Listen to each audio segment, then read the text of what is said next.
Ini luar biasa. Saya merinding tadi mendengarnya itu sebenarnya. Al-Ahzab. Al-Ahzab itu artinya pasukan-pasukan.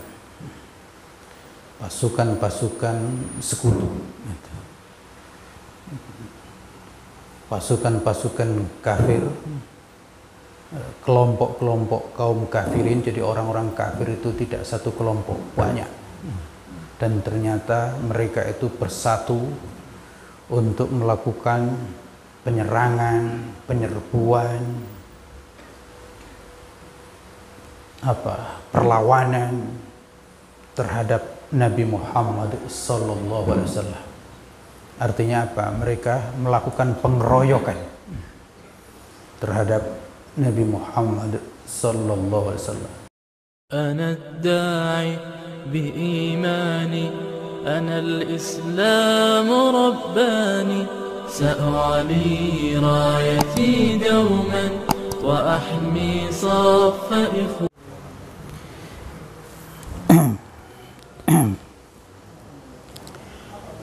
Assalamualaikum warahmatullahi wabarakatuh. Alhamdulillahirabbil alamin. Wassalatu wassalamu ala asyrafil anbiya'i wal mursalin, nabiyina Muhammadin wa ala alihi wa ashabihi ajma'in. Asyhadu an la ilaha illallah wa asyhadu anna Muhammadan abduhu wa rasuluh. Asbahna ala fitratil Islam wa kalimatil ikhlas wa ala dini nabiyina Muhammadin sallallahu alaihi wasallam wa ala millati abina Ibrahim hanifa wa ma kana minal musyrikin. Radina billahi rabba wa bil islami dina wa bi Muhammadin nabiyya wa rasulah. Subhanallahi wa bihamdi adada khalqi wa ridha nafsi wa zinata arshi wa midada kalimati. Bapak, ibu-ibu dan saudara-saudara sekalian, alhamdulillah, mari kita semuanya bersyukur kepada Allah Subhanahu wa taala atas segala limpahan rahmat dan nikmatnya kepada kita semuanya. Nikmat Allah yang sedemikian sangat besar, Allah Subhanahu wa taala yang telah mengumpulkan kita semuanya di masjid ini. Dan ini adalah merupakan rahmat, nikmat yang tiada tara. Orang banyak menganggap nikmat, rahmat itu berupa harta benda. Iya, itu nikmat. Tetapi nikmat sejati adalah ibadah kepada Allah Subhanahu wa taala. Itu nikmat sejati. Karena fungsi manusia diciptakan oleh Allah itu dalam rangka untuk beribadah. Maka kalau kita beribadah berarti kita masih berfungsi. Dan kalau masih berfungsi berarti masih berguna. Dan kalau masih berguna berarti bernilai. Nah, alhamdulillah sudah berfungsi. Ya. Kalau ini nggak berfungsi juga, nasibnya akan dibuang. Iya. Ya, barang itu dinilai berguna atau tidak, bernilai atau tidak, itu adalah kalau masih berfungsi. Kalau sudah nggak berfungsi, ya, nasibnya tidak akan di atas meja. Ya, akan dibuang di tempat sampah itu, atau dijual lah dengan harga murah. Bapak, ibu dan saudara-saudara sekalian, karena itu mari kita semuanya bersyukur atas nikmat ini, nikmat ibadah kepada Allah Subhanahu wa taala. Salawat dan salam senantiasa kita sampaikan kepada junjungan kita Nabi besar Muhammad sallallahu alaihi wasallam, keluarga beliau, sahabat beliau dan umat beliau yang setia hingga akhir zaman. Bapak, ibu dan saudara-saudara sekalian, kita masuk surat Al-Ahzab. Ini luar biasa. Saya merinding tadi mendengarnya itu sebenarnya. Al-Ahzab. Al-Ahzab itu artinya pasukan-pasukan. Pasukan-pasukan sekutu. Pasukan-pasukan kafir, kelompok-kelompok kaum kafirin. Jadi orang-orang kafir itu tidak satu kelompok, banyak. Dan ternyata mereka itu bersatu untuk melakukan penyerangan, penyerbuan, perlawanan terhadap Nabi Muhammad sallallahu alaihi wasallam. Artinya apa? Mereka melakukan pengeroyokan terhadap Nabi Muhammad sallallahu alaihi wasallam, terhadap Islam. Ayat ini banyak berbicara tentang persoalan keluarga. Tetapi di samping itu, persoalan keluarga, persoalan wanita. Tapi di samping itu ayat ini berbicara tentang perang. Dan tentang tipu daya, tentang serbuan orang-orang kafir dan orang-orang munafik. Surat Al-Ahzab ini mirip dengan surat An-Nisa. Mirip. Surat An-Nisa. Surat An-Nisa'an perempuan. Tapi isinya di dalamnya itu masalah-masalah, ya memang masalah keluarga, warisan, pernikahan dan seterusnya.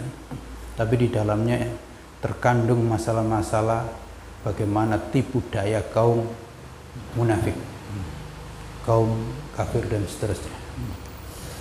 Bapak, Ibu, dan saudara-saudara sekalian, mari kita lihat. Pertama, ayat ini diawali dengan panggilan ya ayyuhan nabi.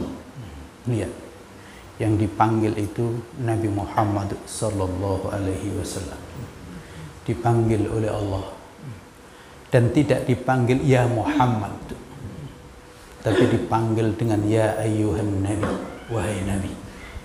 Dan ini memang menunjukkan memang Nabi Muhammad itu memiliki makanah azimah, memiliki kedudukan yang agung di sisi Allah Subhanahu wa ta'ala.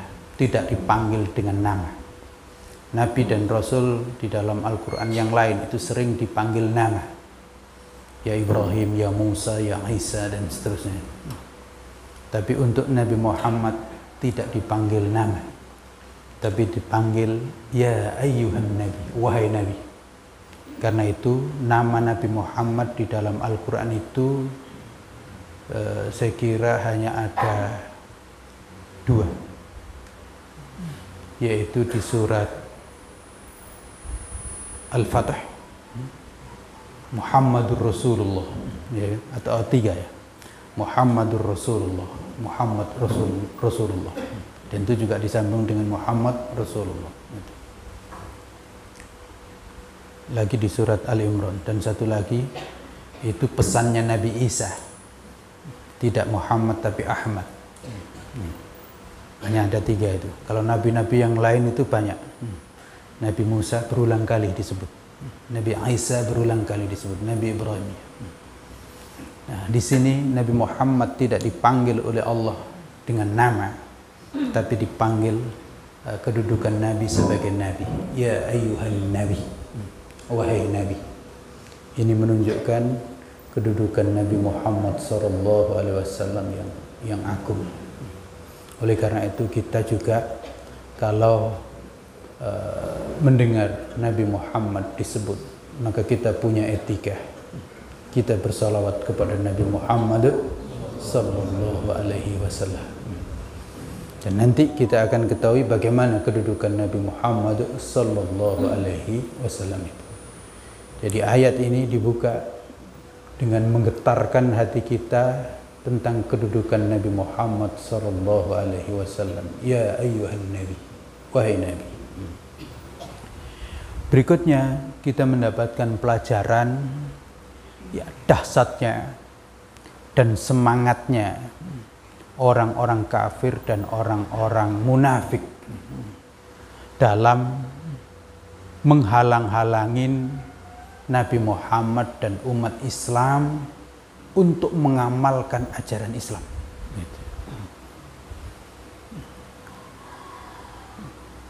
ayat ini atau surat ini mirip sebab nuzulnya itu dengan surat Qul ya ayyuhal kafirun. Mirip. Hanya saja kalau surat Al-Kafirun itu turunnya di Mekah. Masih awal-awal dakwah di Mekah. Itu Abu Jahal CS itu datang kepada Nabi Muhammad SAW untuk ngajak damai. Ya Muhammad, kita damai saja. Sekali ya setahun kami ikut kamu, tapi setahunnya lagi kamu ikut kami. Gitu. Jadi kita damai saja, udahlah. Nggak usah saling mencelah, kira-kira begitu. Biarlah Lata Uzza ini biarlah, gitu. Berhala-berhala ini biarlah. Gitu. Kami juga akan membiarkan kamu dengan Tuhan. Gitu. Itu di Makkah. Maka turun Qul ya ayyuhal kafirun. Ternyata di Madinah juga sama, masih. Abu Sufyan, Abu Jahal sudah mati. Karena di perang Badar Abu Jahal sudah tewas. Ternyata kemudian setelah perang Uhud dan seterusnya, Abu Sufyan dengan putranya Abu Jahal, Ikrimah, dan juga dengan beberapa tokoh kafir dan berkolaborasi dengan munafik yang ada di Madinah. Jadi di Madinah itu nyaris nggak ada orang kafir, tapi ada orang munafik. Gitu. Kalau di Mekah nggak ada orang beriman saat itu. Setelah ditinggal Nabi, yang ada orang kafir. Dan di awal yang ada adalah dua, orang-orang Islam dan orang-orang kafir. Itu di Makkah. Saat di Madinah orang-orang berbondong-bondong masuk Islam. Masih ada yang kafir, Yahudi, Nasrani masih ada. Tapi ada lagi yaitu orang-orang munafik yang masuk Islam tapi pura-pura. Dan ini orang kafir yang di Mekah tahu.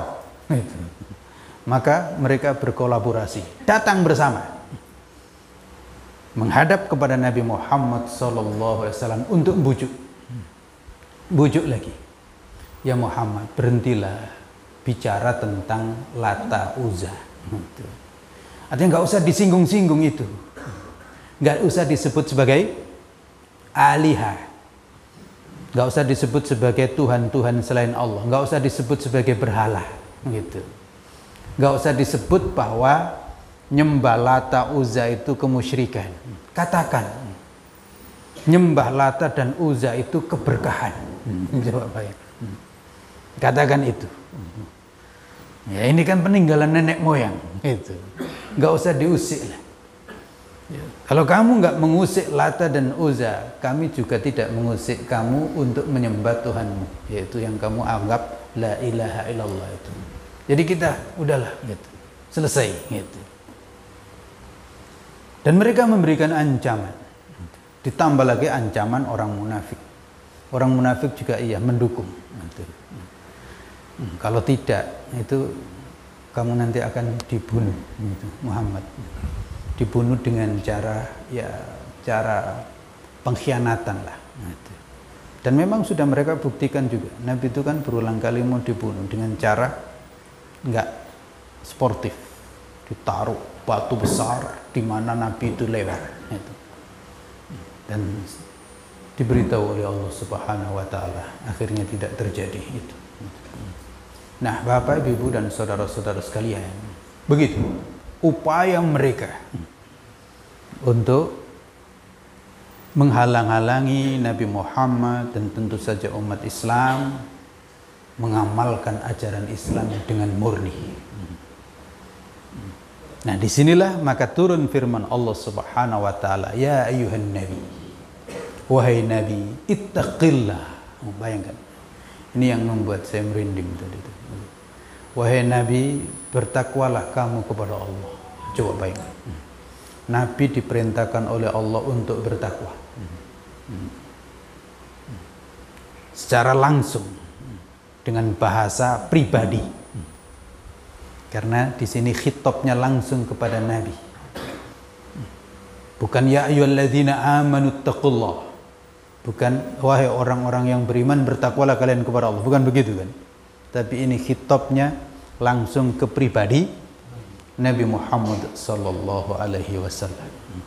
Yang tentu saja ya Nabi adalah orang yang paling bertakwa kepada Allah. Tapi Nabi dipanggil oleh Allah seperti itu. Ya ayuhan Nabi ittaqillah. Wahai Nabi, bertakwalah kamu kepada Allah. Wala tuti'il kafirin wal munafiqin. Jangan sampai kamu mentaati, mematuhi, mengikuti orang-orang kafir itu dan orang-orang munafik ini. Jangan. Jangan diikuti. Pola. Apakah Nabi saat itu terbersit mau ngikuti, mau terpengaruh? Wallahu alam. Allah yang lebih tahu. Karena Nabi juga manusia biasa. Tentu ada lelah, ada ini dan ada itu. Maka Allah Subhanahu wa taala panggil itu.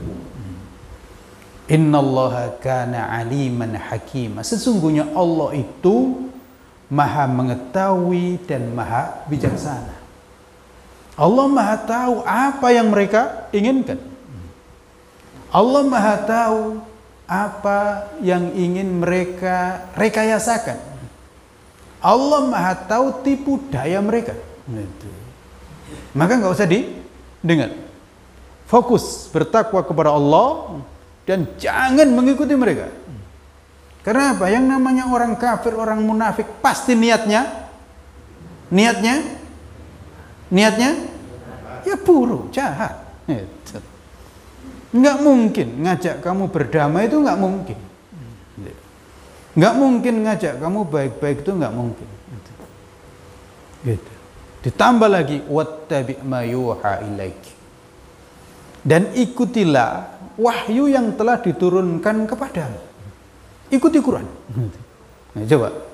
Nabi yang mendapatkan wahyu, Nabi pula yang Allah ingatkan ikuti. Wahyu yang telah dan yang sedang diturunkan kepadamu.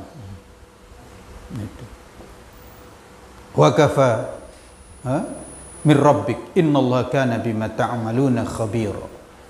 Sesungguhnya Allah terhadap apa yang kalian lakukan maha teliti. Baru kemudian Allah perintahkan wa tawakkal 'ala Allah. Kalau kamu sudah bertakwa kepada Allah, sudah tidak mengikuti kemauan mereka, tidak mengikuti kemauan mereka, dan kamu betul-betul mengikuti arahan wahyu, udah selesai itu. Tinggal bertawakallah kepada Allah. Apa yang terjadi, apa yang mereka ancamkan, itu nggak perlu ditakuti. Gitu. Orang munafik mau mengancam kamu untuk membunuh kamu, itu tenang.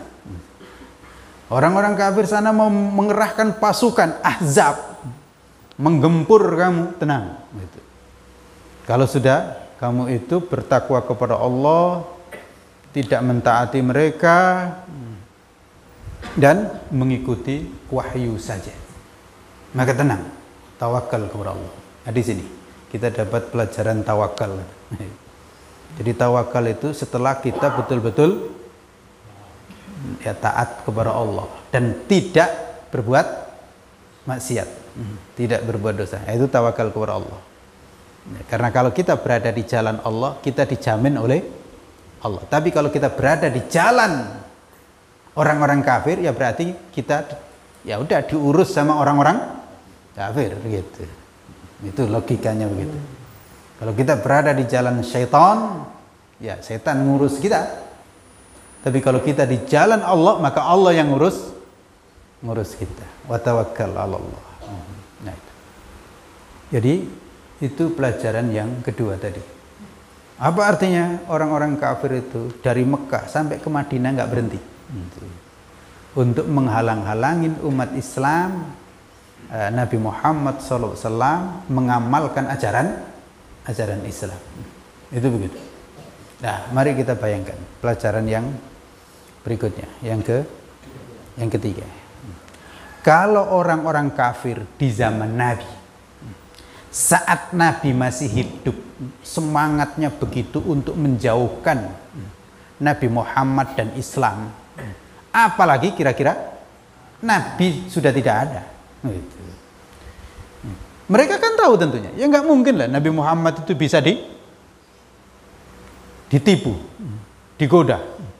Beliau yang dapat wahyu lalu kemudian nggak mengikuti wahyu itu mungkin nggak? Ya kan nggak mungkin.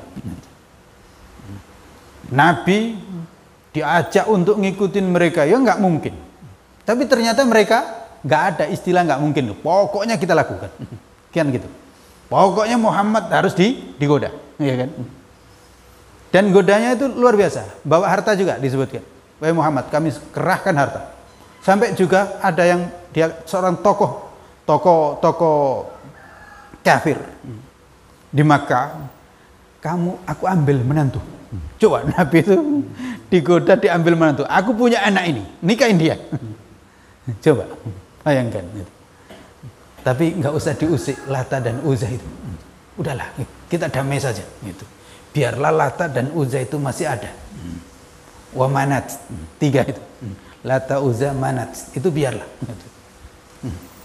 Kita damai. Saya ambil menantu kamu. Padahal kita tahu ya Nabi Muhammad sebenarnya menantunya Abu Sufyan. Ya karena putrinya siapa? Ummu Habibah. Beliau sudah menikah dengan seorang sahabat masuk Islam, putrinya Abu Sufyan. Hijrah ke Habasah, ternyata suaminya masuk Kristen, Nasrani. Suaminya Ummu Habibah. Maka kemudian setelah itu ya beliau kan sendirian, maka dinikahin oleh Nabi Muhammad sallallahu alaihi wasallam untuk menghiburnya. Tapi Ummu Habibah ini hebat. Saat Abu Sufyan datang ke Madinah, itu membujuk putrinya itu supaya ketemu dengan Nabi. Mau duduk di hambal itu, ditarik sama Ummu Habibah, nggak boleh. Anakku, kamu kan anakku. Iya, aku anakmu Pak, kira-kira. Tapi bapak musyrik. Musyrik itu najis, nggak boleh duduk di tempat duduk Nabi. Oh kayak kamu kan berubah begitu? Iya. Lihat itu, Ummu Habibah, anaknya Abu Sufyan saat itu. Nah ini ada lagi yang mau membujuk Nabi Muhammad dijadikan menantu supaya bisa membujuk Nabi, kira-kira begitu kan? Padahal sudah terbukti anaknya Abu Sufyan nggak bisa. Anaknya Nabi Sufyan justru menjadi pengikut Nabi Muhammad sallallahu alaihi wasallam yang sangat setia, Ummu Habibah. Abu Sufyan datang ditarik itu. Enggak boleh. Tolong pujuk suamimu untuk nemuin aku. Enggak bisa katanya. Enggak bisa. Hingga kemudian Abu Sufyan itu pulang nangis kira-kira itu. Karena anaknya sendiri saja enggak mau menemuinya. Dan Ummu Habibah jelas mengatakan, Bapak musyrik. Musyrik itu najis, nggak layak untuk duduk di tempat duduk Nabi Muhammad sallallahu alaihi wasallam. Itu wanita hebat. Nah, Bapak, Ibu dan saudara-saudara sekalian, begitu. Nah, kalau mereka saja di saat Nabi Muhammad masih hidup berusaha untuk menjauhkan umat Islam dari Islam, bahkan Nabi Muhammad sendiri yang didekati, bukan yang lain, tapi Nabi Muhammad. Apalagi setelah Nabi Muhammad sallallahu alaihi wasallam sudah tidak ada. Maka tentu memang orang kafir dan orang munafik tidak akan pernah berhenti berusaha menjauhkan umat Islam dari ajaran Islam dan mengajak mereka itu untuk mencampur adukkan antara kebenaran dengan kebatilan. Jadi mereka memang ya nggak apa-apa.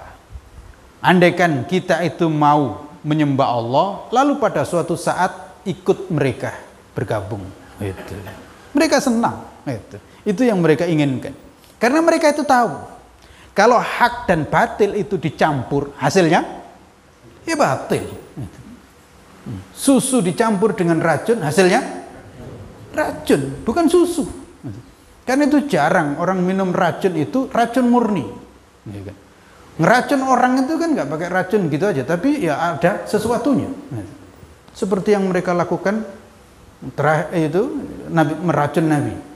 Dikasih paha kambing, dilumurin racun yang paling berbahaya.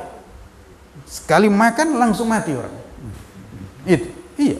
Sahabat Nabi meninggal dunia. Nabi masih di sini lalu kemudian dikeluarkan. Tahu itu racun. Jadi mereka tahu bahwa mencampurkan antara yang hak dan yang batil, yaitu sudah biasa mereka. Wala talbisul haqqa bil batil. Karena itu Allah ingatkan jangan mencampur adukkan antara yang hak dan yang batil. Enggak bisa. Islam ya Islam, kufur ya kufur. Gitu. Maka mari kita berhati-hati. Berikutnya. Keempat, kenapa mereka itu berusaha untuk menjauhkan umat Islam dari Islam? Karena mereka itu tahu kekuatan umat Islam itu ada pada Islamnya. Gitu. Umat Islam itu hebat ya karena Islamnya. Umat Islam itu hebat ya karena Qur'annya. Dan mereka sudah buktikan. Perang Badar ternyata kalah mereka itu. Dan itu bukan karena Nabi Muhammad dan juga umat Islam saat itu banyak, tidak. Tapi karena mereka rupanya berpegang teguh dengan Islam. Maka mereka hebat. Karena itu nggak ada jalan untuk mengalahkan umat Islam kecuali melucuti Islam dari orang-orang Islam. Itu jalan itu satu-satunya. Tidak ada jalan lain. Umat Islam itu nggak bisa dikalahkan kecuali kalau umat Islam itu meninggalkan ajaran Islam. Kalau umat Islam itu sudah meninggalkan ajaran Islam, ya gampang, tinggal digoreng. Gitu. Ibarat ikan, kalau sudah ditangkap nelayan, tinggal diapain? Ya tinggal digoreng. Kalau ikan itu sudah tidak berada di laut, sudah tidak berada di air, ya tinggal digoreng. Tapi kalau masih di laut gimana? Ya nggak bisa kita menaklukkannya. Karena itu untuk mendapatkan ikan gimana caranya? Pakai jaring, angkat dia. Nah, kan gitu. Maka begitu juga untuk menaklukkan Islam, angkat orang Islam dari agamanya. Nah, itu. Begitulah. Maka Allah pesankan itu, tenang wahai Muhammad.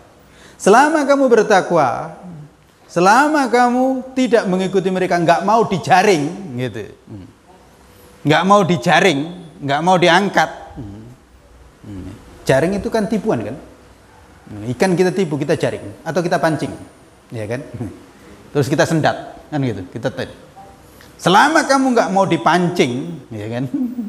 Nggak mau dijaring, maka silakan tinggal tawakallah kepada Allah. Allah yang akan ngurus. Sama dengan wahai ikan, kalau kamu nggak tertarik dipancing, nggak tarik dijaring, gitu. Kamu tetap nyari, pokoknya berada di laut, di air yang tidak ada jaring, yang tidak ada pancing itu, maka aman. Kamu nggak akan bisa dibawa oleh nelayan digoreng, kan gitu. Tapi kalau kamu tertarik dipancing, apalagi kadang-kadang pancingnya itu umpannya itu apa? Udang palsu. Itu kan banyak itu. Orang-orang mancing sekarang itu bukan dengan udang beneran, tapi udang palsu, udang-udangan. Tapi ikan ya kadang-kadang mau, ikan. Jangankan ikan, kita juga mau juga dipancing. Gitu. Dijaring, ya kan? Sudah tahu tuh jaring ke situ, maju. Ya kan? Padahal sudah tahu kawan-kawannya terjaring, gitu. Tapi masih juga, gitu. Maka ya kena. Gitu. Nah di sini. Inilah peringatan Allah Subhanahu wa taala. Jadi orang-orang kafir itu tahu bagaimana untuk menaklukkan umat Islam, itu satu-satunya ya lepaskan dari ajaran Islam. Nah, Bapak, Ibu, dan saudara-saudara sekalian, mari kita perhatikan pelajaran berikutnya. Yang kelima. Ajaran berikutnya. Kalau Nabi saja diingatkan oleh Allah Subhanahu wa taala, kalau Nabi saja diingatkan oleh Allah Subhanahu wa taala untuk bertakwa, tidak mematuhi, tidak mengikuti orang-orang kafir, dan agar hanya mengikuti wahyu saja, itu Nabi. Apalagi kita, gitu. Jadi perlu kita ketahui. Ini kan khitabnya kepada Nabi. Lah kalau Nabi saja diperintah oleh Allah untuk bertakwa, apalagi kita gitu. Oleh karena itu, kalau ada yang ngasih nasihat bertakwalah kepada Allah, jangan marah. Itu. Nabi saja itu enggak marah. Bayangkan, Nabi diperintahkan oleh Allah, ya ayyuhan nabi ittaqillah, wahai Nabi bertakwalah kepada Allah. Nabi enggak menjawab, ya Allah, kurang takwa apa saya? Enggak gitu kan? Gitu. Enggak gitu. Kita kadang-kadang tersinggung disuruh ikhlas. Ikhlas. Saya ini sudah ikhlas. Gitu. Nabi orang yang baik itu begitu sifatnya. Kalau dikasih nasihat, diterima. Enggak perlu menjawab, saya sudah bertakwa ya Allah. Tidak. Nabi saja disuruh bertakwa oleh Allah dan diingatkan jangan ikutin orang-orang kafir. Apalagi kita. Oleh karena itu jangan sampai kita merasa hebat, nggak mungkin. Saya itu bisa dipengaruhi orang kafir, jangan. Nggak mungkin. Saya itu ya bisa terpengaruh, bisa terpancing sama orang-orang kafir, jangan. Wong ini Nabi saja diingatkan. Model orang kayak kita ini kan, Nabi itu ditawarin dengan bawa harta, ya kan? Kalau kita gimana kira-kira?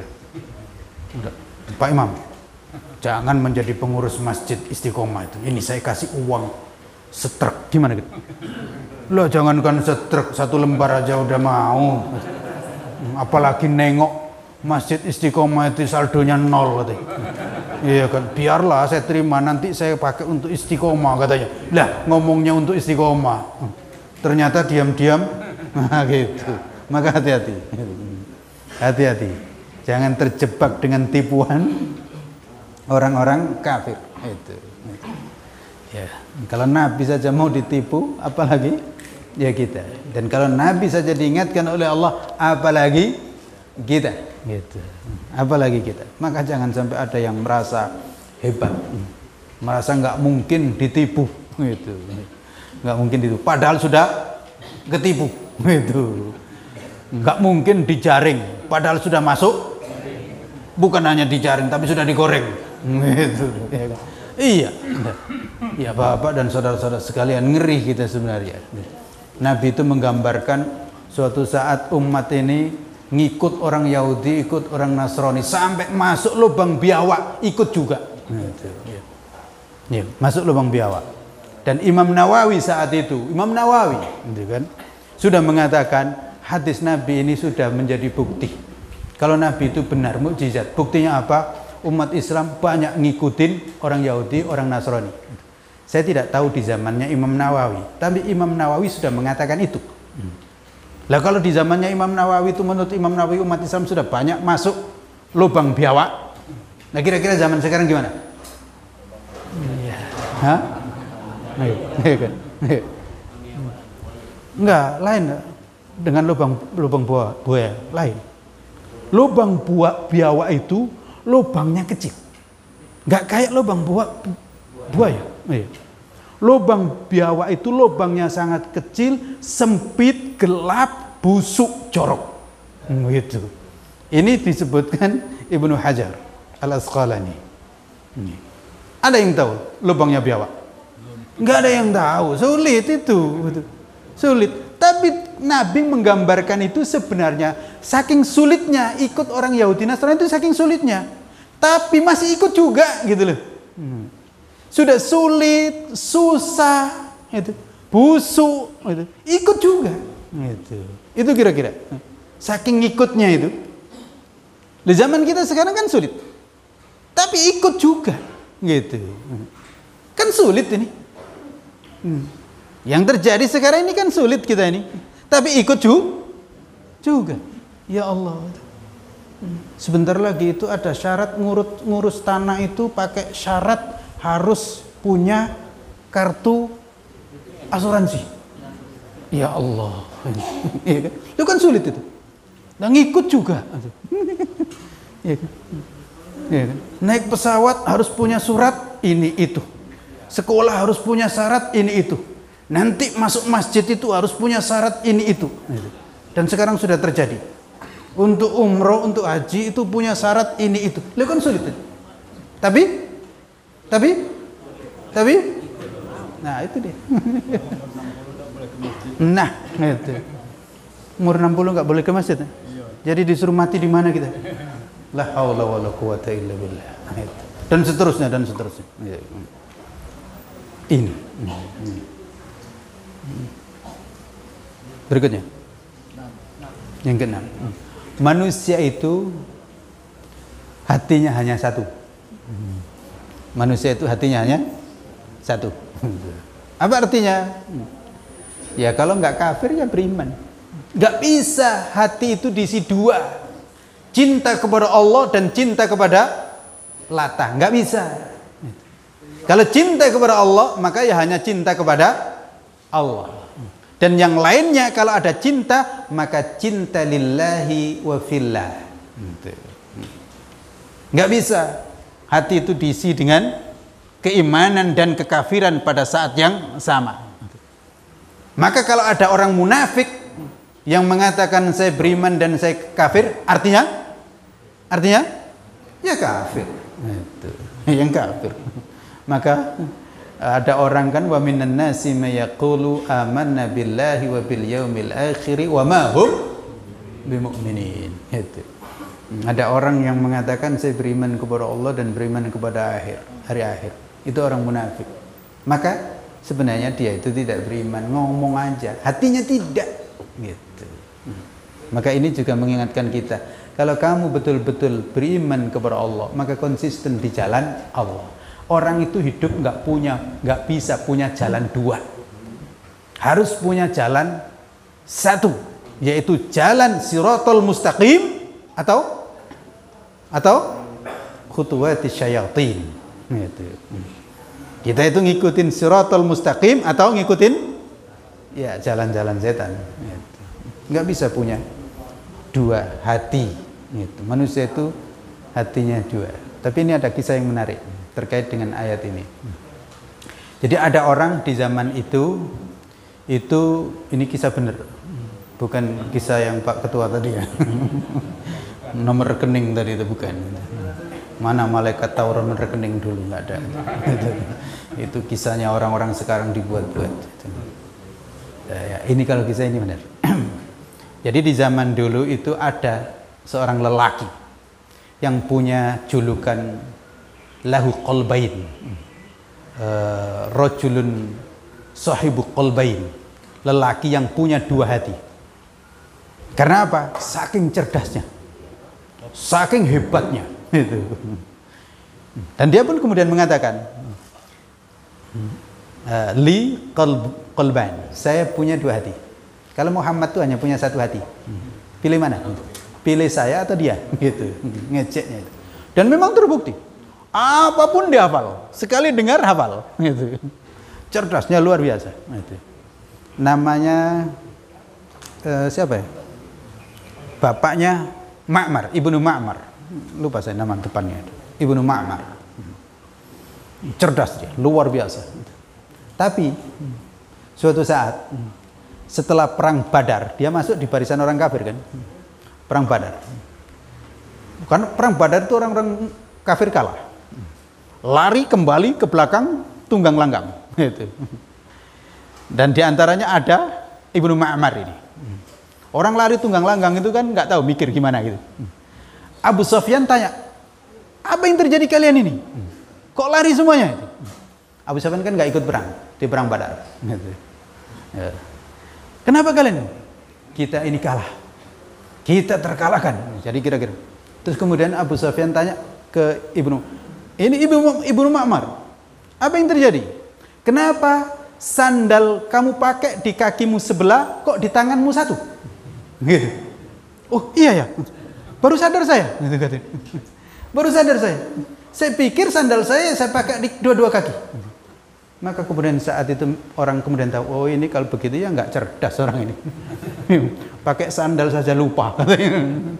Dan lupanya itu bukan kanan kiri di kaki, tapi sampai lupanya itu satu di tangan, satu di kaki. Coba bayangkan, orang bersandal, sandalnya itu di tangan satu, di kaki satu. Karena saking takutnya ya sebagai orang yang kalah tadi itu. Jadi ternyata dia terbongkar gitu. Ngaku punya dua hati itu. Ternyata goblok juga gitu. Ternyata ya gitu saja lupa loh, kok gitu ngaku punya dua hati gitu. Nah, itulah dibongkar oleh Allah Subhanahu wa taala. Ayat ini terkait itu juga.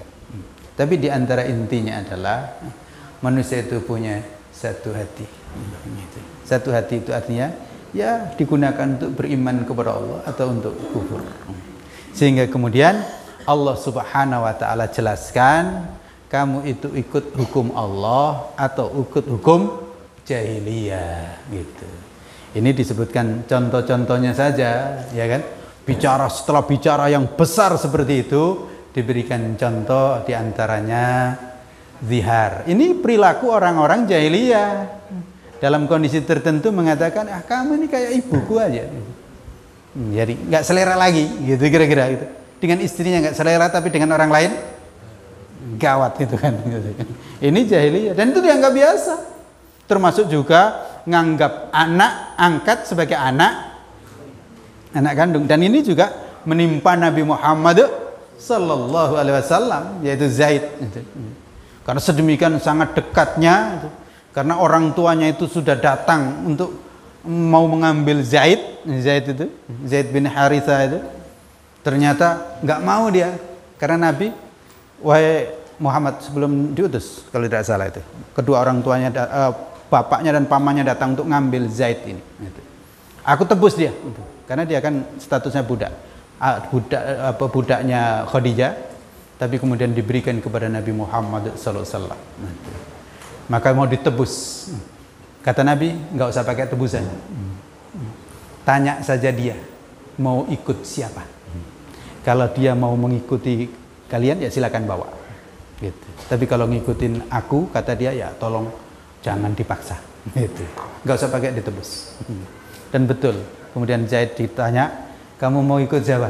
Gitu. Ikut bapak, paman, atau tetap ikut Muhammad? Kata Zaid, aku tetap memilih jadi budak saja. Jadi budaknya Nabi Muhammad. Kira-kira begitu. Gitu. Ya maka kemudian ikut Nabi Muhammad. Dan setelah itu Nabi Muhammad mengumumkan di khalayak, ketahuilah, Zaid ini anakku. Maka dia nanti mewarisiku. Gitu. Nah, Al-Quran di sini membatalkan, nggak boleh. Itu tradisi jahiliyah. Gitu. Anak orang lain ya tetap harus dinasabkan kepada bapaknya, jangan dinasabkan diri sendiri. Itu kedustaan, gitu kan? Gitu. Bukan anakmu. Adapun kok kemudian kamu baik ini ya nggak apa-apa, tapi nanti hukum-hukumnya beda. Gitu. Jadi bayangkan, Nabi dilepaskan dari atribut-atribut adat-adat jahiliyah. Apa artinya? Perlu diketahui bahwa takdimul ahkam asy-syar'iyyah ala al-ahkam al-adiyah. Harus mendahulukan hukum-hukum syariat di atas hukum-hukum adat. Gitu. Orang itu kan sering lebih takut dengan hukum adat, kualat dengan hukum adat dibanding dengan hukum syariat. Itu keliru. Gitu. Keliru. Pegang teguh hukum syariat. Jangan sampai kamu terjebak dengan hukum adat yang nggak benar. Kapan hukum adat itu boleh? Ya, ketika hukum adat itu tidak bertentangan dengan hukum syariat, gitu. Ya. Tapi kalau bertentangan hukum syariat, enggak. Apa contohnya? Tawaf. Tawaf ini ya bagus, semenjak dulu sudah ada, maka lanjut. Tapi tawaf dengan telanjang nggak boleh. Hukum adat dulu tawaf itu telanjang. Tawafnya tetap terus dilestarikan karena memang ini benar, telanjangnya nggak benar, gitu. Termasuk juga adat yang nggak benar, ya Lata dan Uzza tadi di sekitar Ka'bah itu Lata dan Uzza, dan ini banyak sekali. Ini adat nggak benar, buang kan gitu. Tinggal Ka'bah.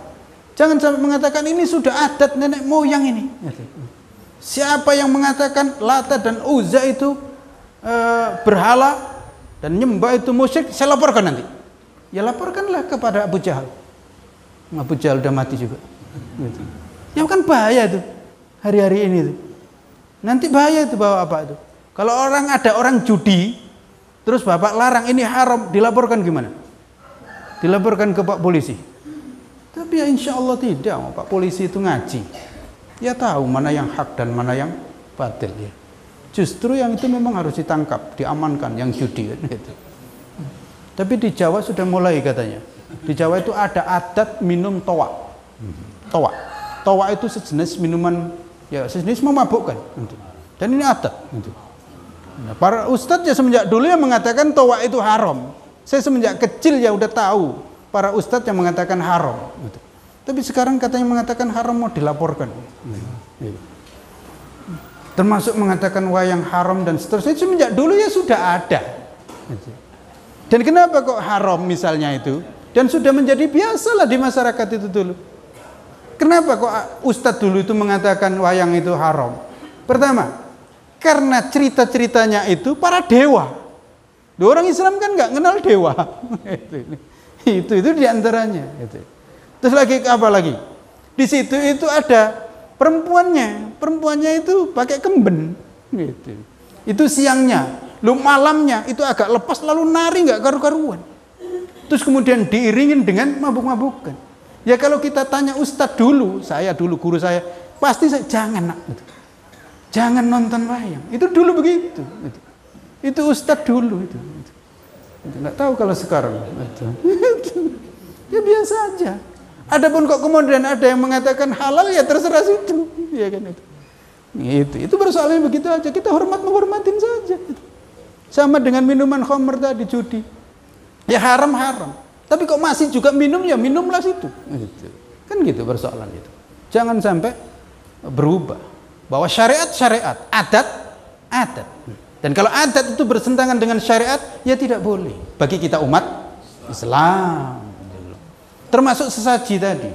Lah kalau sesaji diberikan kepada berhala dan itu orang Islam yang melakukan, maka nggak boleh. Tapi kalau itu orang non-Islam, ya itu persoalan lain. Kan gitu. Jadi gitu hukum itu. Nggak boleh dicampur adukkan. Berikutnya, ini yang terakhir. Kita nggak bahas tadi itu, jadi itu contoh. Jadi yang contoh tadi kan kecil itu. Adat yang kecil, menganggap istri seperti ibu, menganggap anak angkat menjadi anak sendiri, itu kan contoh kecil. Itu saja Nabi diingatkan, jangan dilanjutkan. Itu adat jahiliyah yang tidak benar. Gitu. Berikutnya, kita ditunjukkan bahwa Nabi itulah yang harus kita ikuti. An-nabiyyu aula bil mu'minina min anfusihim. Nabi itu yang harus kita ikuti. Pimpinan sentral kita adalah Nabi Muhammad sallallahu alaihi wasallam. La yu'minu ahadukum hatta yakuna hawahu taba'an lima ji'tu bih. Enggak beriman salah seorang di antara kalian sehingga keinginannya itu mengikuti aku, kata Nabi. Jadi kita orang yang beriman ini harus menyesuaikan dengan keinginan yang diinginkan, yang dicontohkan oleh Nabi Muhammad sallallahu alaihi wasallam. Karena Nabi Muhammad diutus oleh Allah sebagai figur teladan. Maka Allah sendiri memanggil ya ayyuhan nabi. Jadi betul-betul nyambung. Meskipun Nabi diingatkan oleh Allah, jangan sampai meleset. Pimpinan nggak boleh meleset. Karena nanti pimpinan itu diikutin oleh umatnya. Dan betul, Nabi amanah hingga akhir hayat. Nabi istiqomah di jalan Allah subhanahu wa ta'ala. Maka Allah tekankan an-nabiyyu aula bil mu'minina min anfusihim. Nabi itu lebih berhak untuk diikuti, untuk dipatuhi dari orang-orang yang beriman daripada mengikuti diri mereka sendiri. Lalu kemudian Allah tegaskan, ini tentang hukum warisan, itu harus mengikuti hukum Allah subhanahu wa ta'ala. Dan itu ketetapan yang sudah ditetapkan oleh Allah subhanahu wa ta'ala. Demikian, silakan kalau ada yang mau bertanya.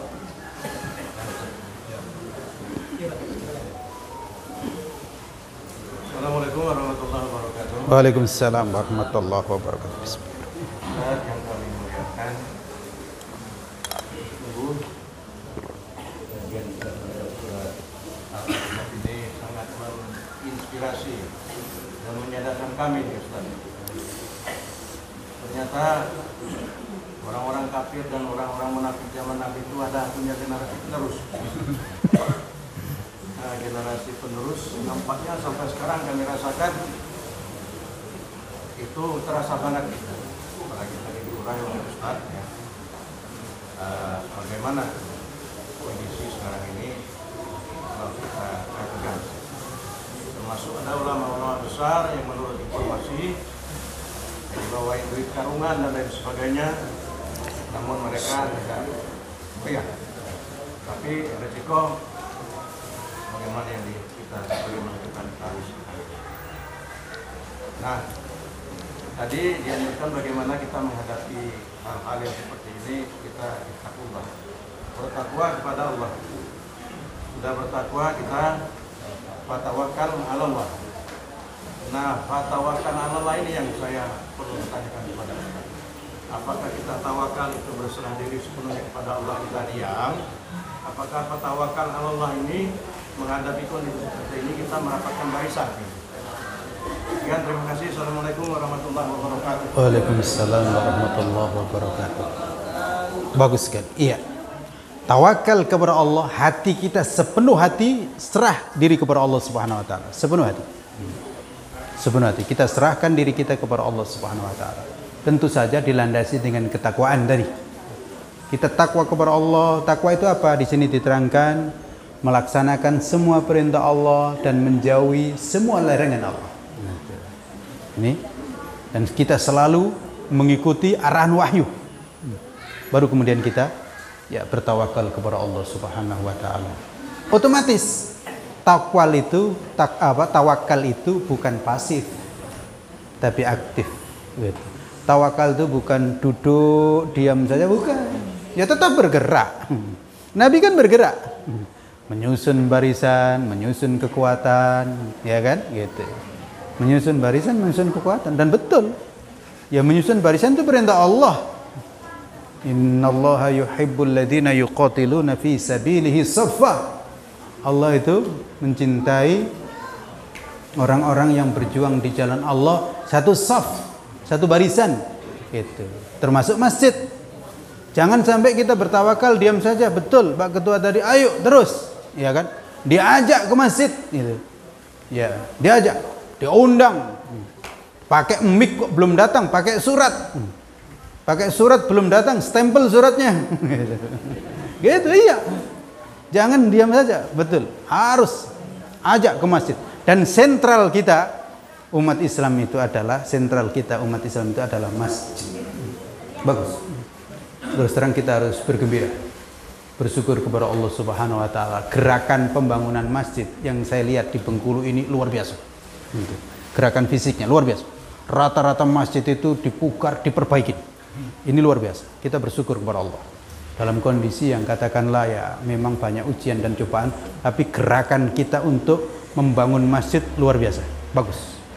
Saya melihat tuh di mana-mana pokoknya masjid diperbaiki gitu. Saya sudah agak kesulitan nyari masjid yang lama. Ya seperti ini tadi, kaget saya. Udah berubah ya kan. Maka ini bagus. Dan kemudian ditingkatkan lagi Bapak, rapat bagaimana caranya masyarakat itu ke masjid gitu. Tolong rapatnya ditingkatkan agendanya. Jangan hanya rapat bagaimana cara mencari dana. Oke lah, itu masih tetap bagaimana mencari dana. Tapi ada lagi agenda rapat bagaimana caranya masyarakat itu mau ke masjid. Silakan untuk rapat. Ada agenda rapat itu. Nanti pasti akan muncul. Begini Pak caranya. Ibu-ibu pasti akan usul. Begini Pak, saya usul. Setiap waktu kita sediakan nasi uduk. Mungkin ada begitu Pak. Loh iya nggak apa-apa. Silakan. Kalau nggak setiap waktu ya pas subuh aja Pak. Subuh Jumat atau subuh apa? Gitu. Iya silakan. Makanya tolong ada rapat yang itu agendanya membahas itu. Membahas bagaimana caranya jamaah ini memakmurkan masjid. Masyarakat ini memakmurkan masjid. Dan kita ada data. Ini Bapak ini rajin ke masjid. Kok itu belum pernah ya? Gimana caranya? Tolong dirapatkan. Dan insya Allah ketemu jalannya. Gitu. Nggak usah saya diktekan di sini. Nanti nggak jadi rapat nanti. Caranya itu. Nanti dirapatkan. Iya. Gimana caranya? Dan kita tahu ini kok belum ke masjid, gimana caranya? Dan tolong Islam itu ngajak itu atas dasar cinta, atas dasar kasih sayang. Ya. Ya. Jadi bukan karena kita benci, tapi atas dasar cinta. Saya mengajak kita semuanya itu berdakwah atas dasar cinta, kasih sayang. Kita membawa rahmat yang dibawa oleh Nabi Muhammad sallallahu alaihi wasallam, rahmatan lil alamin. Itu. Ingat itu. Jangan sampai kita tertipu, terdorong, ikut-ikutan bengis yang disebut sebagai teroris dan seterusnya, radikal itu. Kita bukan. Gitu. Kita ini mengajak ke agama Allah dengan bil hikmah wal mau'izatil hasanah wabil mahabbah wal hadiah, kira-kira begitu. Ya kan? Dengan cinta dan bawa hadiah. Nah, itu. Bukan dengan bawa bom, bukan. Ya kan? Tapi membawa nasi uduk. Nah, gitu. Ya kan? Ya, gerakan subuh berjamaah ini dakwanya bawa nasi uduk. Ya terus terang, kalau bapak ini di masjid ini kok nggak nyediakan nasi uduk? Nggak tahu ini nasi uduk dari mana? Hah? Dari mana? Pak Haji Novian. Dari mana? Dari pengurus masjid ini, iya kan? Iya, dari pengurus masjid. Andai kan pengurus masjid itu nggak nyediakan, Pak Haji Novian akan ngajak kawan-kawan kita yang bawa nasi uduk. Iya begitu. Jadi dakwah kita itu dengan cinta, bawa hadiah. Ya, Ustadz Hendi kan biasanya gitu kan. Pak pengurus mau bisa nggak nyediakin nasi uduk? Wah sulit ini Pak Hendi. Wah nggak apa-apa, kami yang bawa nanti. Begitu. Jadi dakwah kita itu bil mahabbah wa bil hadiah. Nah, gitu kira-kira. Meskipun hanya nasi uduk. Jadi kita tolong Bapak ajak semua dengan penuh cinta. Cinta, tidak ada kekerasan dalam Islam, ya kan? Tidak. Dengan penuh cinta. Sebagaimana Nabi Muhammad sallallahu alaihi wasallam mencintai umatnya. Jadi kita ini dakwah kita dengan cinta. Maka tolong agenda itu. Agenda ada rapat gimana jamaah itu ke masjid. Dan sebenarnya kalau mau ini agenda pertama. Ya, Joko Karyan begitu. Itu. Jadi gimana jamaah itu makmur. Kalau jamaah itu sudah makmur, untuk dananya itu gampang gitu. Tapi kalau jamaahnya itu 1-2, ya betul saldonya itu 0. Ya benar gitu. Saya sih nggak 100% setuju juga saldo 0 itu. Itu ya nggak mungkin saldo itu dibuat 0. Gimana kalau 0? Ada kepentingan-kepentingan mendesak, nggak bisa. Itu. Jadi tetap harus ada. Itu. Kan ditaruh dulu. Kalau 0 nggak pernah masuk dong. Itu. Masa terima langsung kan nggak ada pembukuan nanti itu. Kita punya manajemen modern, ya kan. Jadi jangan betul 0 betul. Pak Ketua ini Pak Ketua, uang supaya 0 langsung dibelikan ketua sendiri. Ya nggak boleh, ya kan. Ya harus pakai rapat, harus ada pembukuan dengan baik. Dan masjid ya tetap harus punya stok 25 juta misalnya, ya bagus. 50 juta misalnya bagus. Sehingga dalam kondisi tertentu langsung gitu. Ada gitu. Enggak apa-apa. Itu insya Allah tidak menghambat. Malaikat tadi nanya enggak. Iya. Ya, karena ini memangnya stok. Dan kalau infak itu sudah diterima oleh masjid, ya insya Allah sudah dicatat oleh malaikat itu. Jangankan sudah diterima masjid, belum diterima pengurus saja kalau sudah naik sudah dicatat malaikat. Iya. Tapi memang pengurus ya harus amanah gitu. Di stoknya itu bukan untuk stok-stokan gitu. Tapi memang untuk ini gitu. Demikian. Ada lagi? Ya. Fenomena anak angkat sekarang itu sudah umum Ya. banyak yang melaksanakan. Cuma persoalannya kalau diberitahu orang tuanya, jadi ya, kalau jadi muslim, orang tuanya dinilai atau ya sudah melaporkan. Kalau diberitahu orang tuanya ini secara psikologis mungkin anak ini belum siap mental. Kamu bapak tidak ada, sehingga banyak terlihat dalam masyarakat ada kecenderungan disembunyikan, seolah pak angkat itulah yang bapaknya atau ibu angkat itu yang bagaimana kita Ustaz kalau berkaitan dengan surat Iya, karena perasaan. Kita itu beragama ikut perasaan atau ikut wahyu. Begitu. Maka tepis itu perasaan tidak ada insya Allah. Makanya Allah katakan di sini di awal, Allah itu lebih tahu. Allah lebih bijaksana. Emang kamu yang lebih tahu daripada Allah? Pakai perasaan-perasaan nggak siap itu. Itu kira-kira. Maka Allah katakan innallaha kana bima ta'maluna khabira, atau juga Allahu innallaha kana aliman hakima. Jadi kita orang yang beriman itu harus dari awal punya persepsi, punya keyakinan Allah itu lebih tahu dan lebih tahu kemaslahatan hambanya. Maka nggak usah banyak pertimbangan perasaan, nggak siap, apanya nggak siap? Siap insya Allah. Dan itu lebih jelas daripada nanti terkatung nggak jelas. Itu nggak boleh. Karena ini nanti terkait rentetannya itu panjang. Islam itu memperhatikan nasab, itu rentetannya panjang. Bukan hanya sekedar itu, nanti terkait dengan rentetan waris, terkait dengan rentetan siapa wali, terkait dengan rentetan tanggung jawab dan seterusnya.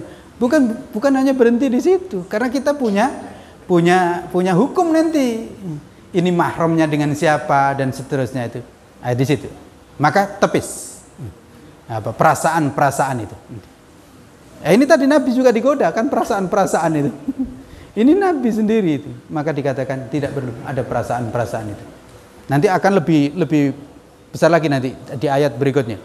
Bahwa kita beragama itu jangan banyak perasaan-perasaan yang itu tidak ada dasarnya secara syar'i.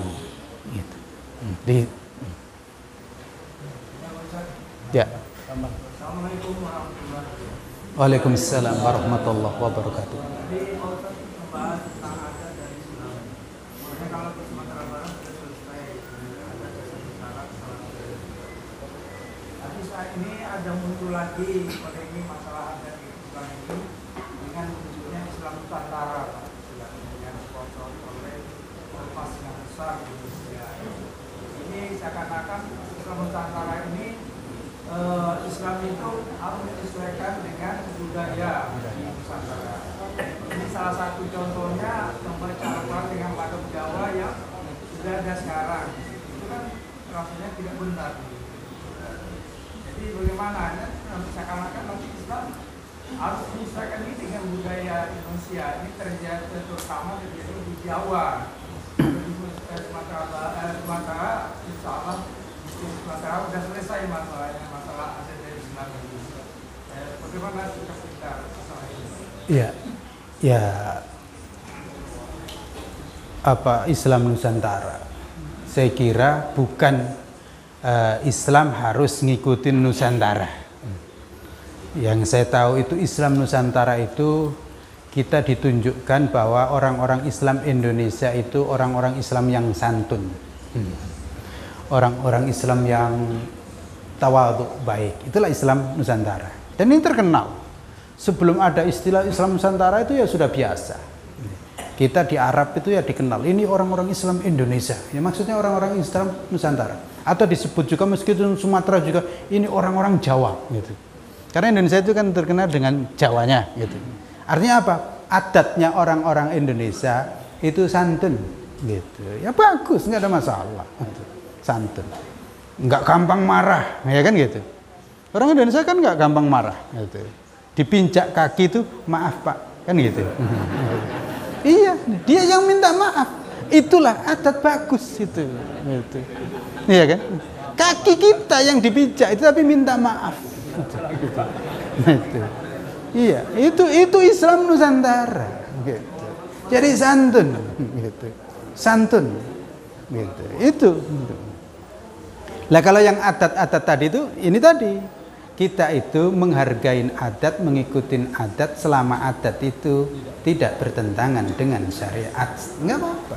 Seperti adatnya orang di sini pakai kain sarung, ya bagus, nggak ada masalah, ya kan? Ya, yang nggak pakai kain sarung keluar, ya bagus, bener. Lah pakai celana pendek, pakai rok mini ke masjid nganter nikah, ya balik lah. Ya itu nggak ada masalah, bagus, ya kan itu. Ya jadi gitu. Jadi adat itu kita udah selesai, maksudnya patokannya itu. Termasuk kita pakai peci, ini adat kita ya nggak ada masalah, nggak pernah ada haram itu peci hitam. Tidak kata siapa. Wong ini nggak ada masalah. Ini adatnya orang Indonesia. Orang Mesir punya sendiri, pecinya lain, gitu, lain.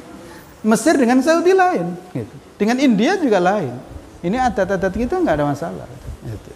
Jadi apa? Kalau adat yang tidak bertentangan dengan syariat nggak apa-apa, tapi yang bertentangan tidak, gitu aja. Gitu. Itu intinya di situ. Maka nggak usah perdebatan Islam Nusantara macam-macam itu. Yang penting sekarang apa contohnya? Gitu. Gitu. Nah kalau yang sopan, santun ya itu bagus. Dan orang Arab pun tahu. Orang Arab pun memuji. Gitu. Orang Indonesia ini bagus. Gitu. Tapi sayang banyak nawar. Itu aja paling itu. Iya. Dan kalau sudah umroh itu paling banyak belanja, ya bagus. Iya, itu. Dan sayang. Itu. Gitu. Nah kalau yang satu sedikit saya nambahkan apa? Adat di Sumatera Barat itu sudah selesai. Saya pikir belum. Tidak. Belum selesai. Memang statementnya bagus. Adat bersandi syarak, syarak bersandi kitabullah. Bagus statementnya. Sama dengan di Jawa. Di Jawa itu statementnya bukan begitu, tapi punya statement di mana bumi dipijak, langit dijunjung. Apa artinya?